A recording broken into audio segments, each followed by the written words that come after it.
Êxodo, capítulo 21. Estas são as leis que você deve promulgar. Quando você comprar um escravo hebreu, ele trabalhará durante 6 anos. No 7º ano ganhará a liberdade. Se era solteiro quando chegou, deverá ir embora solteiro. Se era casado, deverá ir embora com a esposa. Se seu senhor der a ele uma esposa e ela tiver filhos e filhas, a esposa, filhos e filhas ficarão com o senhor. O escravo irá embora sozinho.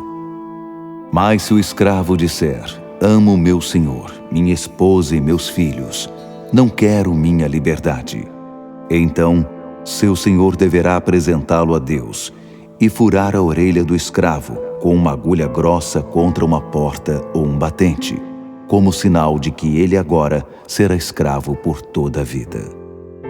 Se um homem vender sua filha como escrava, ela não ganhará a liberdade depois de 6 anos como o homem. Se ela não agradar ao seu senhor, a família dela deverá comprá-la de volta. Seu senhor não terá o direito de vendê-la a estrangeiros, pois não cumpriu sua palavra para com ela. Se a entregar a seu filho, deverá tratá-la como filha. Se ele se casar com outra mulher, ela não perderá seu pleno direito às refeições, às roupas e às relações conjugais. Se ele omitir alguma dessas coisas, ela ganhará sua liberdade. Se uma pessoa agredir outra e causar a morte dela, a pena será a morte. Se não houve intenção de matar, e o que aconteceu foi um acidente, um ato de Deus, separarei um lugar no qual o homicida poderá se refugiar. Mas se o homicídio foi premeditado, arquitetado com maldade, então deverão levá-lo, mesmo que seja do meu altar, e matá-lo. Se alguém agredir seu pai ou sua mãe, a pena será a morte. Se alguém sequestrar uma pessoa, a pena será a morte. Não importa se a pessoa foi vendida ou se ainda está de posse dele. Se alguém amaldiçoar seu pai ou sua mãe, sua pena será a morte. Se acontecer uma briga e alguém atingir outra pessoa com uma pedra ou com o próprio punho e a pessoa ferida não morrer, mas ficar presa à cama e depois se recuperar, podendo andar de muletas, aquele que a feriu estará livre, mas será obrigado a indenizá-la pela perda de tempo. Ele será o responsável por sua completa recuperação. Se um proprietário agredir com um pedaço de pau seu escravo, seja homem, seja mulher, e ele morrer no local, o escravo deverá ser vingado. Mas se o escravo sobreviver 1 ou 2 dias, não deverá ser vingado, pois é propriedade do seu senhor. Se durante uma briga, uma mulher grávida for agredida e perder o bebê, mas não se ferir, o responsável deverá pagar a compensação exigida pelo marido.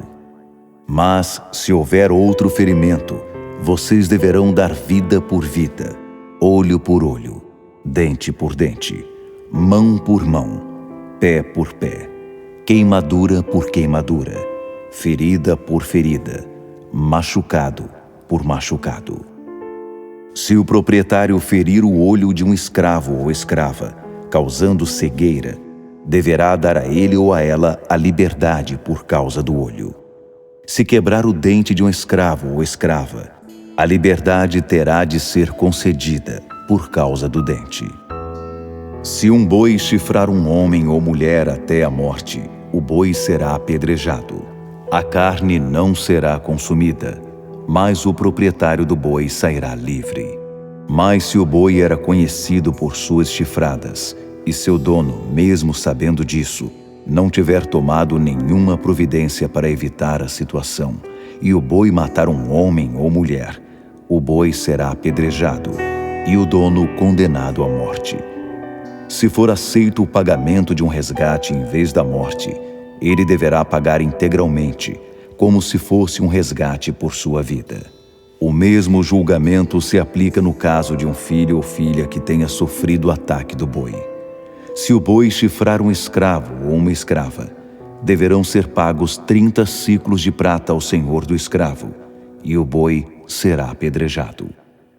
Se alguém tirar a tampa de uma cisterna ou cavar um buraco, deixando-o aberto, e um boi ou jumento cair dentro dele, o dono da cisterna deverá pagar o valor do animal ao seu proprietário e poderá ficar com o animal que morreu. Se o boi de uma pessoa ferir o boi de outra e o animal morrer, o dono deverá vender o boi vivo e dividir o preço obtido. Deverá também dividir o animal morto. Mas se o boi era conhecido por suas chifradas e o dono, sabendo disso, não tomou providência para evitar aquela situação, ele deverá pagar boi por boi, mas poderá ficar com o animal que morreu.